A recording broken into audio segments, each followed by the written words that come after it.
Olá pessoal, seja muito bem-vindo ao canal Lendo e Querendo, e esse é mais um vídeo para o mês do Halloween aqui no canal. Iremos conversar sobre as duas últimas partes desse livro aqui, tá? Deixa eu colocar aqui na abazinha para vocês. Vamos lá.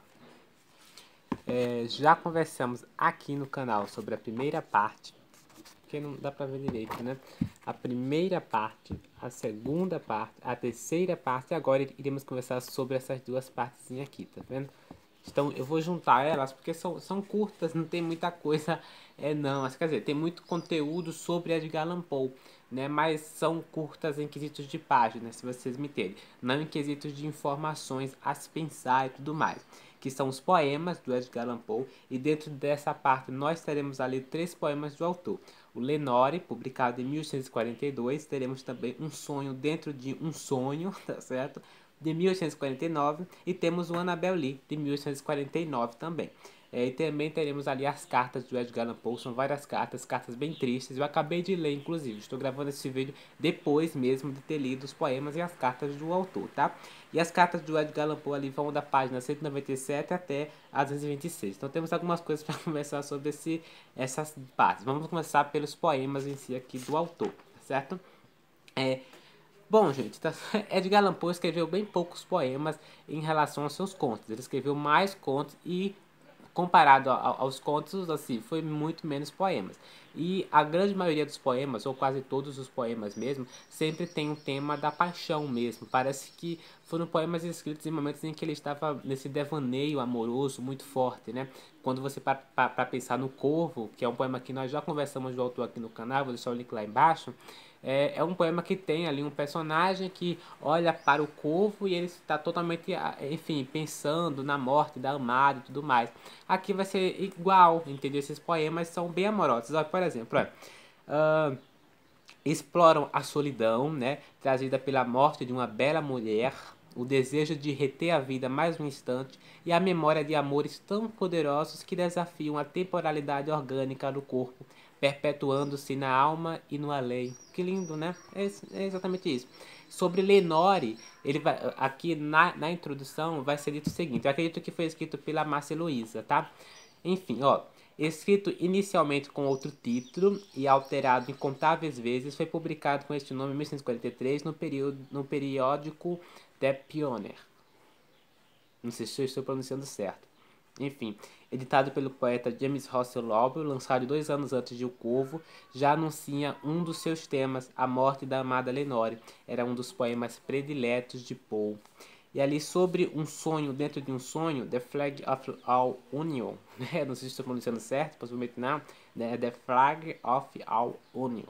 Enfim, esse poema aqui vai falar o seguinte: um hebdomadário que achava medíocre mas que pagava razoavelmente bem. O tom melancólico condiz com o estado de espírito do poeta, que tentara o suicídio havia apenas 4 meses. Após 2 decepções amorosas, um noivado arruinado com a poeta Sarah Ellen Whitman e uma paixão não correspondida pela já casada Anne Rickmond, e recorrentes insucessos profissionais. Poe questiona se existe algum elemento real e palpável em suas aspirações ou se tudo não passa de um delírio. Então, assim, como eu falei para vocês, tá? Esses poemas têm muito dessa coisa do delírio amoroso, das paixões ardentes do autor, né? Sempre trazem esse quesito. E sempre tá, sei lá, a morte para ele, né, da mulher amada. E aqui, como eu falei, né, Lenore e Annabel Lee. Agora, sobre Annabel Lee, vai ser dito aqui o seguinte, porque o post está saindo aqui, mas enfim, ó, que viria Annabel Lee, que viria a se tornar um dos poemas mais emblemáticos de Poe, foi publicado apenas postumamente por Rufus Griswold, em 1849. Esse Rufus Griswold aí foi quem ficou ali com, digamos que, as obras do Poe, né? Ele ficou com os direitos, se eu não estou enganado. Eu sei que eles tinham ali uma certa briguinha, os dois, né? Ele foi publicado em 1949, ó. 2 dias após sua morte, em uma de suas derradeiras manifestações líricas, o autor lamenta o destino de um casal apaixonado, cujo amor feito de pujança despertou inveja até mesmo dos anjos. Enfim, pois bem. E aí nós temos aqui o poema Lenore, né, que é bem curtinho, né, acho que 2 páginas, esses parágrafos esse aqui. Depois nós iremos ter ali um sonho dentro de um sonho. Entre esse poema aqui é bem bonito, tá? É bem tocante. Agora esse aqui, gente, esse é lindo. É o meu favorito de Poe. Fica o Corvo, que é o meu poema favorito do autor. Depois do Corvo, sem dúvidas algumas, o Annabel Lee. Esse poema é muito lindo, tá? Eu vou ler só um pouquinho para vocês. Há muitos anos, em outras primaveras, em um reino solitário à beira-mar, vivia a mais bela das donzelas, Annabel Lee. Seu nome ouço ecoar, a donzela pura como um serafim, tanto me amava e era amada por mim. Era menina como eu também criança, em reino solitário à beira-mar, mas nosso amor era feito de pujança. Annabel Lee sempre a me acompanhar, até que os anjos vigilantes nas alturas, nosso amor se puseram a cobiçar. Vou pegar outro negocinho aqui. A família enlutada em cortejo partiu sem sequer me avisar. Ela foi enterrada sem meu beijo em um reino solitário à beira-mar. Agora isso aqui, ó, veja só. Mas nosso amor era feito fortaleza, que os mais velhos só podiam respeitar. Os mais sábios logo viam a pureza de um afeto que nasceu para durar. Nem anjos ou demônios no inferno ousam desafiar o que é eterno e de Annabel Lee minha alma separar. Pesado, né? Agora isso aqui. A lua jamais desponta reluzente sem trazer seu rosto à minha mente. As estrelas nunca brilham luzidias sem que me recorde de nossas alegrias. E quando chega a fria madrugada, repouso junto de minha amada. Fiz do cemitério nosso lar em um túmulo solitário à beira-mar. Enfim, agora eu vou ler um pouquinho de um sonho um sonho dantesco. Eu me lembrei aqui do Navio Negreiro do Castro Alves, que é acho que o meu poema favorito do mundo, assim, ou da literatura brasileira. Um sonho dentro de um sonho aqui, ó. Tome este beijo na testa, no adeus é o que me resta, esta confissão canhestra, a verdade arde como um círio, meus dias foram de delírio, mas se a esperança arredia, partiu de noite ou de dia, se foi fantasia ou verdade, de todo modo, agora é tarde, tudo que no íntimo proponho, não passa de um sonho dentro de um sonho. E o Lenore aqui, publicado em 1642. Esse Lenore aqui, ele foi publicado 2 anos antes do Corvo, se eu não estou enganado. Olha, a taça de ouro quebrada, o espírito da amada não vive. Ouçam do sino badalada, uma alma que atravessa o estige, Guidivere e o seu pranto, chore agora ou nunca mais, eis o esquife sacrossanto onde a amada Lenore jaz. Venha ler o último rito, venha entoar sem medo um requiem para aquela que partiu tão cedo. Bom, esses são os poemas ali. Agora sobre as cartas, tá bom? Do Edgar Allan Poe, eu confesso pra você que a coisa foi pesada aqui, tá? O cara sofreu muito mesmo. Pra quem não sabe, o Edgar Allan Poe, assim, teve uma vida muito triste. Então, assim, ele mal tinha dinheiro para comprar ali comida para casa, entendeu? O pouco do dinheiro que ele tinha, ele gastava praticamente ou mandando para sua família. Ele tinha que provar várias vezes, inclusive, para o seu pai adotivo e tudo mais, que ele era um bom filho. Enfim, ó, o cara passou por uns perrengues terríveis. Ele perdeu também algumas amadas durante a sua vida. Ele teve que conviver com o luto delas desde muito cedo, né? E para uma pessoa romântica como era Edgar Allan Poe, imagino o quão difícil foi para ele conviver com a perda da mulher amada, já que ele é tão romântico assim nos seus poemas, né? Então, assim, além desses lutos aí, ele passou bastante fome. Ele bebia muito, então, assim, ele teve que conviver com o vício no álcool e ele encarava o álcool, a bebida alcoólica, como um refúgio dessa sua vida triste, melancólica e tudo mais. Então, não é à toa que ele morreu de um jeito estranho, que não se sabe exatamente como foi a morte do autor, mas o que se sabe é que ele morreu ali bêbado e tudo mais, assim, roubaram a roupa dele, ele estava pelado. Foi uma morte bem triste. Sem contar também, além disso, ele tinha uma certa briguinha com o seu pai adotivo, porque o pai adotivo, em um dado momento, não queria mais que ele visse ele, não queria mais que Edgar Allan Poe reconhecesse ele como pai. Então ele passou por uns perrengues assim, bem danados acerca disso, sobre o seu pai. Então assim, ele tinha um afeto muito grande por duas pessoas, três na verdade, que eu estou lembrando aqui ao ler as cartas na sua vida, que eram a sua tia, a sua mãe também, assim, que eu acredito que seria sua tia, mas enfim, aqui vai se referir a sua tia e depois a sua mãe. Então ele tinha um afeto muito grande por essa, ele depositava muito amor nessas pessoas. E Virgínia foi assim, uma das mais amadas, assim, que Edgar Allan Poe mais gostava era Virgínia e tudo mais. Então, inclusive, chega um dado momento em que Virginia, tá? Vão arranjar ali um outro acompanhante, um outro amor para Virginia por causa do dinheiro. Esse homem vai bancar aquela garota de 11, 13 anos de idade e tudo mais, né? É quase uma pedofilia aqui, né? Mas tudo bem. Tudo bem não. Bom, mas eu, enfim, não vou entrar nessas questões polêmicas, porque eu não sei com quantos anos Edgar Allan Poe estava aqui, necessariamente. Não sei se ele estava maior de idade. Se estava um pouco bizarro, né? Mas enfim, ó, bem pesada a vida do autor nesse quesito dessas separações e desses abandonos também. Ele foi muito abandonado durante a sua vida, tá? Ó, vamos lá, aqui, tá bom? Nós teremos as cartas selecionadas para encerrar este volume apresentam alguns dos personagens mais importantes da vida íntima de Edgar Allan Poe. O pai postiço, John Allan, a tia Maria Klein, em quem o autor encontrou sua mãe definitiva. Então eu creio que quando ele se refere aqui na carta mãe, mãe, mãe, ele está se referindo à sua tia Clay mesmo. E a jovem Virginia, que foram assim, né? Ele depositou muito amor nessas pessoas aqui, tá? E sobre ali, ele teve também uma certa briga ali, né? Aqui, não podíamos também deixar de fora Rufus W. Griswold, seu maior antagonista, a quem Poe legou os direitos de sua obra, né? Quando Poe morreu, ele pegou os direitos das suas obras e entregou esse carazinho aqui, o Griswold. Inclusive, esse Griswold foi responsável por manchar muito a reputação do Poe.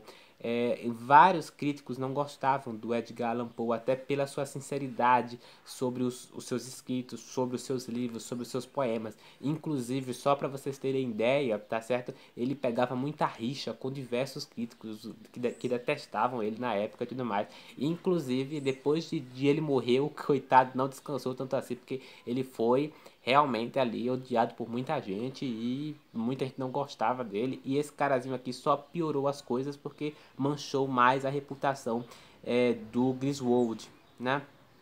Não é um sujeito obstinado e passional que, apesar das vicissitudes de uma vida por vezes miserável, alcançou mais do que o sucesso, conquistou a eternidade, né? Isso aqui foi Edgar Allan Poe. Agora vamos lá ver aqui as perrengues dessas cartas, tá? Olha, na primeira carta aqui para John Allan, tá? Eu vou ler um trechinho aqui para vocês, ó. Nesta carta, Poe suplica a John Allan que o libere de continuar servindo ao exército. A relação dos dois sempre foi tensa, e embora o chame de pai, Poe nunca se sentiu filho de verdade do rude escocês que assumiu sua criação sem jamais adotá-lo. Ah, então não foi um filho adotado, me perdoem o erro aí.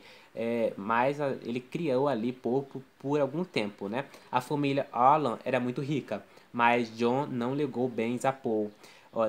Deixando fora de seu testamento. Em sua assinatura, Poe costumava sempre abreviar o sobrenome Allan. Aqui, no entanto, um ferido e profético Poe anuncia que o nome da família ainda será famoso graças a ele. Então, uma coisa que nós observamos quando lemos as cartas, os poemas de Edgar Allan Poe, é que ele tecia um grande desejo pela fama e pelo sucesso como uma forma de provar, não só para sua família, que ele era capaz. E, na verdade, não só essa questão de provar que era capaz, mas a questão de provar para ele mesmo que ele iria conseguir chegar aonde era o sonho dele, se vocês me entendem. Ó, eu vou ler um trechinho aqui da carta que é bem triste, tá? Olha, isso aqui isso aqui foi para o pai dele, o John Allan, né? Pai entre aspas, né? Porque olha, se acaso o Senhor quer esquecer que fui seu filho, sou orgulhoso demais para lembrá-lo novamente. Rogo apenas que a recorde como admirou outrora o motivo pelo qual deixei sua família. Ambição. Embora não tenha tornado um rumo de seu agrado, meu objetivo permanece o mesmo. Richmond e os Estados Unidos são pequenos demais para mim. Meu palco há de ser o mundo. E aí ele fala que, né, vamos lá. Enviei-lhe uma carta, isso aqui é logo no início. Enviei-lhe uma carta pouco antes de deixar o Fort Moultrie e fiquei bastante magoado com a ausência de resposta. Talvez o senhor não a tenha recebido, e assim supondo, vou recapitular o teor da missiva. Em linhas gerais, solicitava sua intervenção para me liberar do exército, onde, assim como a carta do tenente Howard lhe informou, sirvo atualmente como soldado. Instava o abster-se de qualquer juízo que porventura estivesse inclinado a formar perante tantas circunstâncias desfavoráveis, até que eu tornasse a lhe mandar notícias, e pedia que transmitisse à mamãe meus mais estimados votos, suplicando que não permitisse que minha disposição rebelde extinguisse o afeto que costumava ter por mim. Uma coisa interessante também é a questão que Edgar Allan Poe serviu ao exército e tudo mais, então assim, não gostava muito daquilo, mas ficou por um bom tempo no exército, passou uns perrengues danados, inclusive.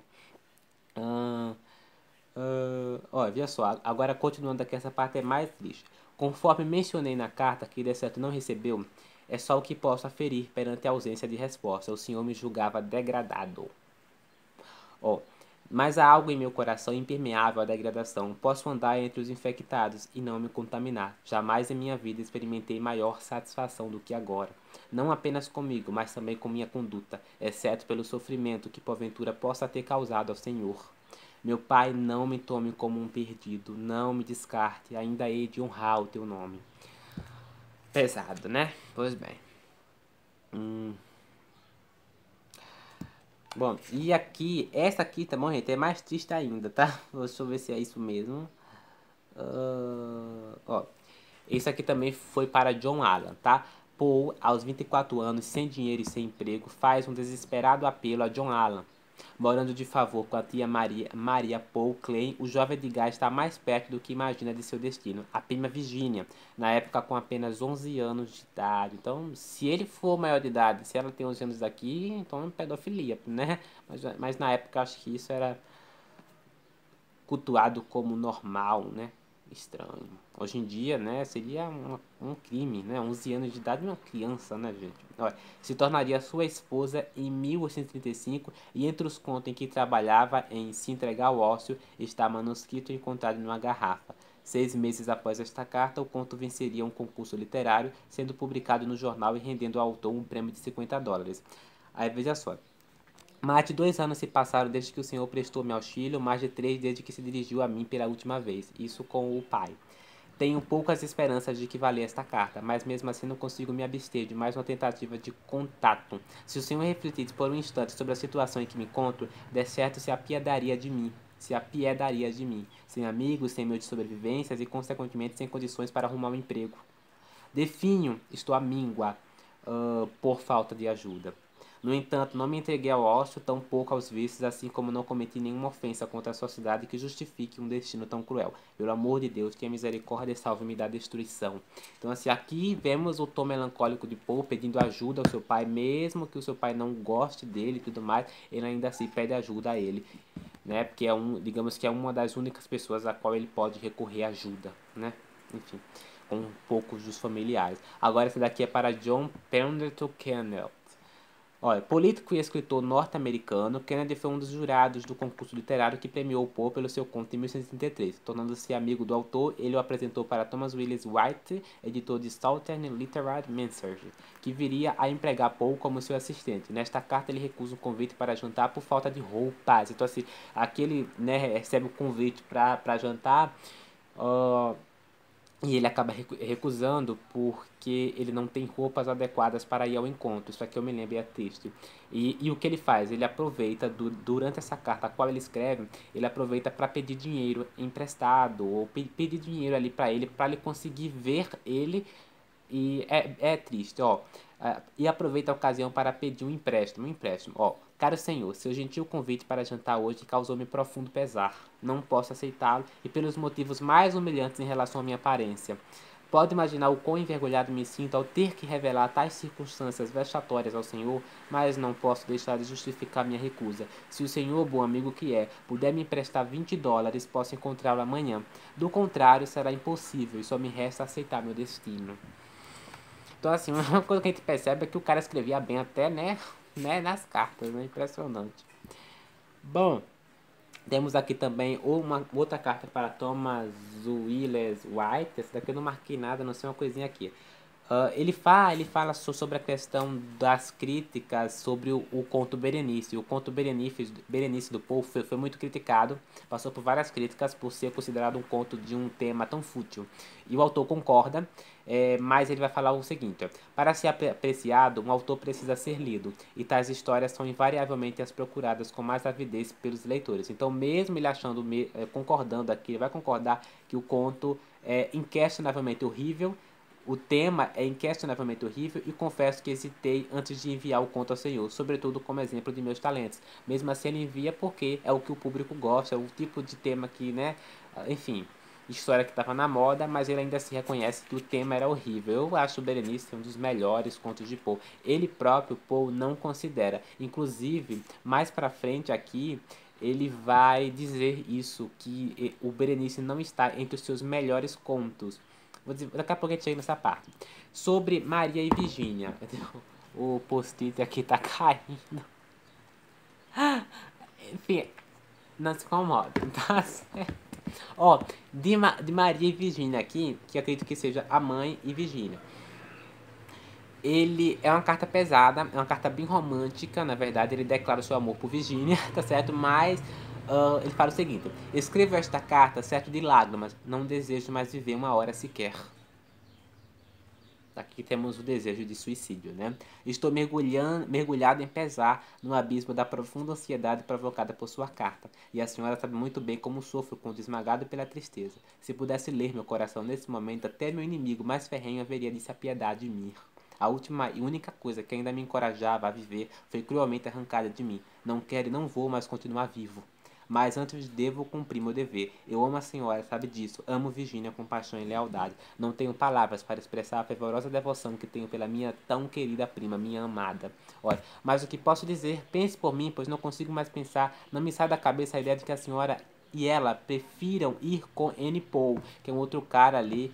Enfim, não tenho dúvidas de que terão mais conforto com ele, mas já não posso dizer o mesmo em relação à paz, às felicidades. Há ternura em meus corações e sei que saberão para sempre que a presente angústia foi mais do que pude tolerar. Ele fala sobre a vontade de se matar se caso não ficar com ela, né? Enfim, o desejo da morte e tudo mais. Triste e bem melancólico. Aqui temos uma carta para Maria Klein, certo? É Maria Klein, eu não lembro aqui, ó. Nota-se também um fascínio recorrente do autor por comida. Ah, sim, olha, na certa uma consequência de longos períodos de miséria e alimentação escassa.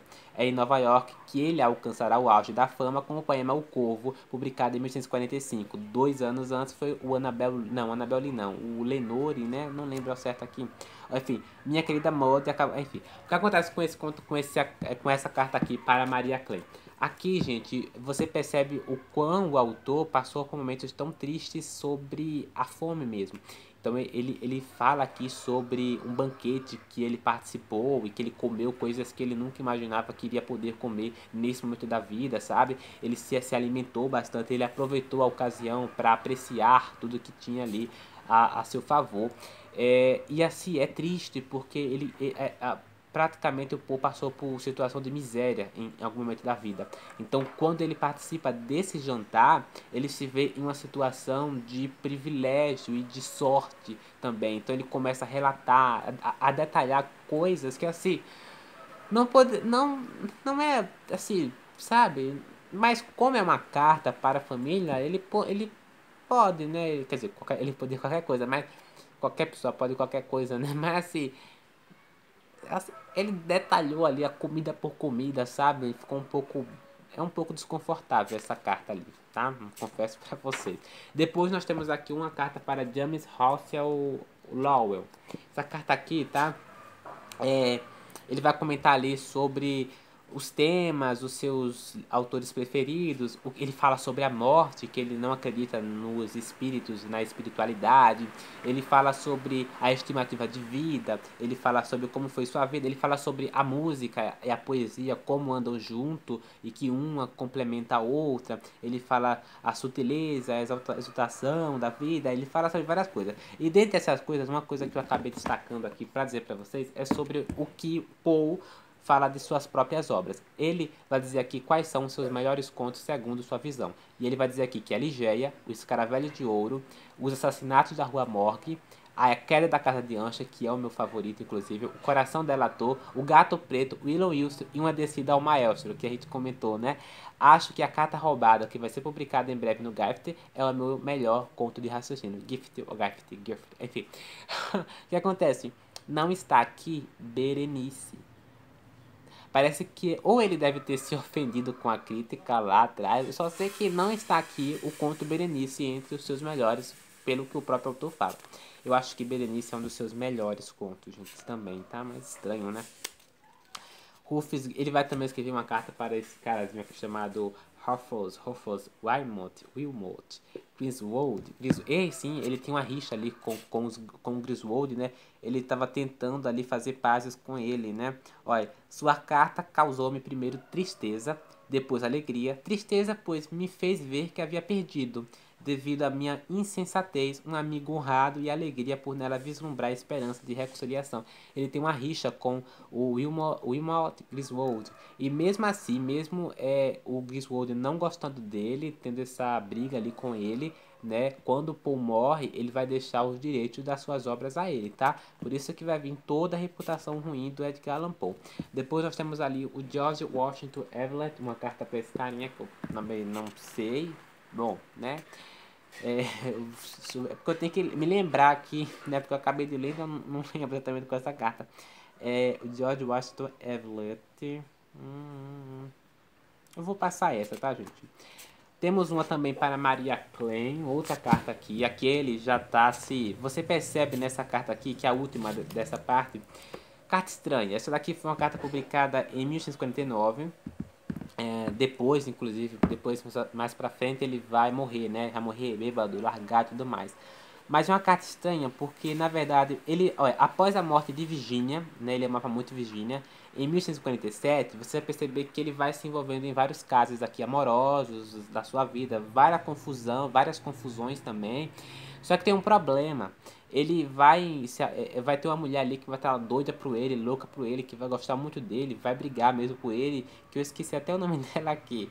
Mas assim, ela vai insistir muito e eles estavam quase prestes a se casar mesmo, sabe?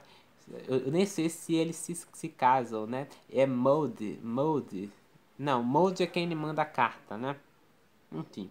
Eu só sei que é uma carta bem estranha, sabe? Bem estranha do Poe. Bem estranha do Poe. E na verdade, depois dessa carta, realmente, você descobre que por que ele acabou desse jeito. Será que foi realmente a intenção dele mesmo ou não? Sabe? Já dá a essa dúvida. Já que depois da morte de Virginia, uma coisa que percebemos nas suas cartas é a questão de que mesmo assim ele estava com vontade de viver e de dar uma vida melhor à sua mãe e às pessoas que ainda restavam para ele. Ele estava com essa vontade. E aí no final ele acaba morrendo desse jeito esquisito, sabe? Bom, depois disso, até aqui a linha, temos a linha do tempo. Eu queria muito, eu tinha reservado aqui ler para vocês essa linha do tempo do Edgar Allan Poe como uma forma de resumo, né? Mas antes de ler a linha do tempo para vocês, tá? Já estamos em 27 minutos. Eu vou finalizar o vídeo em 30 e poucos minutos. Eu vou mostrar para vocês as fotografias que colocaram nessa edição aqui dos familiares de Poe. Tá vendo?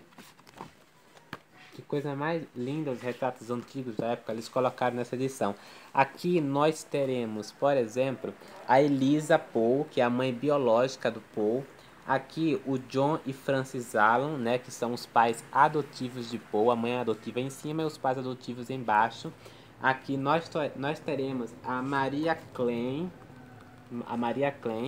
que é a tia dele, né? Ele considerava a tia dele a sua mãe, né? Ele fala isso na carta. Aqui nós teremos a Virginia, o retrato dela. Virginia Klein, prima e esposa. Essa daqui é filha da Maria Klein, né? Ela vai morrer antes de Poe. E aqui nós vamos ter o Rufus Griswold, Nemesis e biógrafo, tá vendo? O Rufus. Ele tinha rixa lá, né? Eu não gosto dessa carinha, não, enfim. E aqui nós vamos ter a Frances Osgold, flerte, Sarah Ellen, noiva em fuga. Aqui, ó. Tá vendo? A noiva em fuga e a Sarah Osgold, que foi o flerte dele. E aqui a Anne Richmond, que foi a apaixonite de Poe. E aqui o Edgar Allan Poe. Eu não comentei com vocês nos vídeos anteriores, mas tem uma fotografia aqui, que é a última, né? Nós tínhamos ali a fotografia lá, a primeira fotografia, né, da edição de Edgar Allan Poe.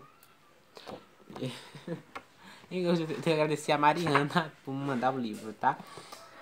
Conversamos sobre todos os contos e poemas, não foi, Mari? Enfim, eu falei pra você que queria começar sobre tudo, tá? Falei.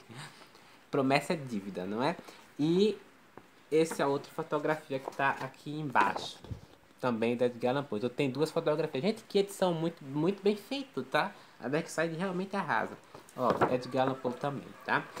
E é isso, eu falei que ia ler a cronografia, estamos em 29 minutos. Será que dá tempo? Eu não quero que passe dos 40 minutos, não. Mas vamos lá, vamos ler ali essa cronologia, né? A linha do tempo, ó. Vamos lá.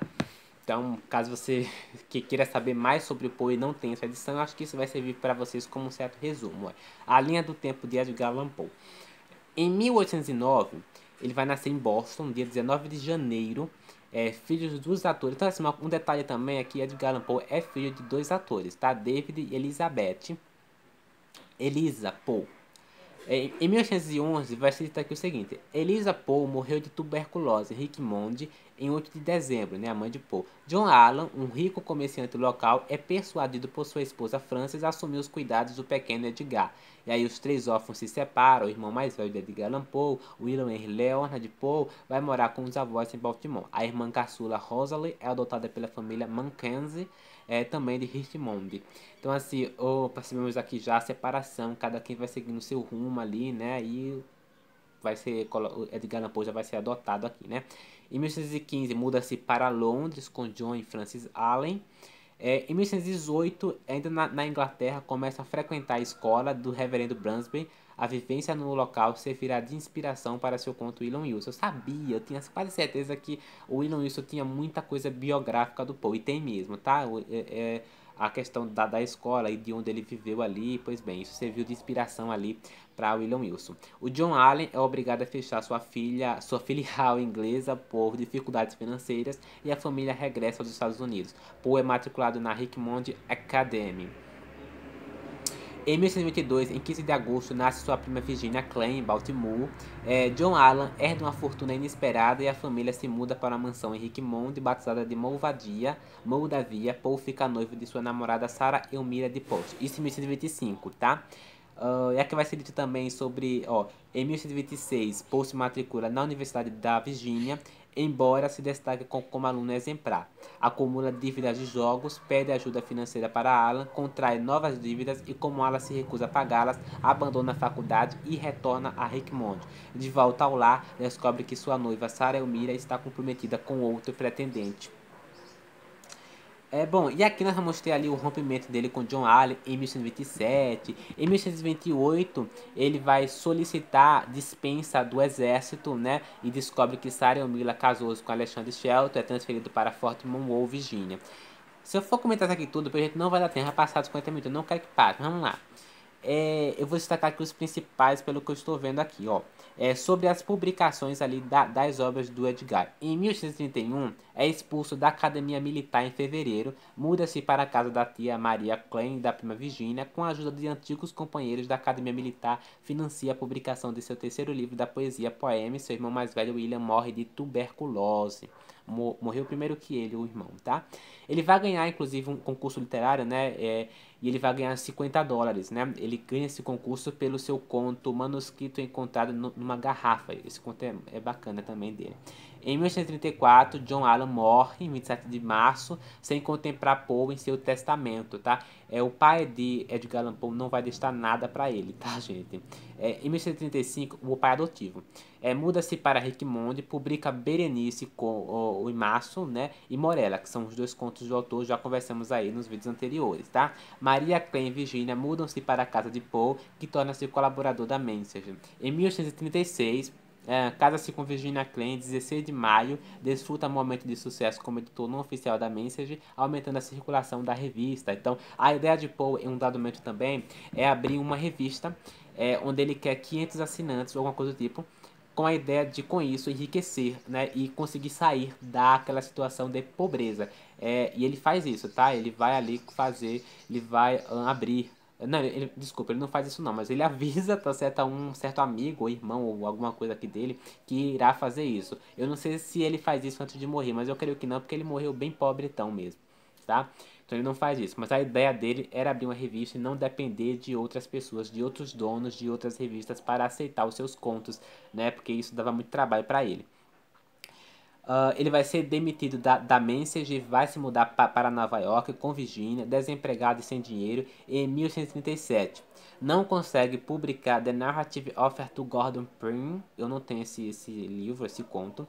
Em 1838, vai mudar para Filadélfia em busca de emprego publica seu romance, que é recebido sem entusiasmo pela crítica. Em setembro, Ligeia é publicado na revista The American Museum. Em 1839, ele consegue emprego como editor assistente na Barton's Gentleman's Magazine, publica A Queda da Casa de Usher em setembro e William Wilson em outubro na Bristol.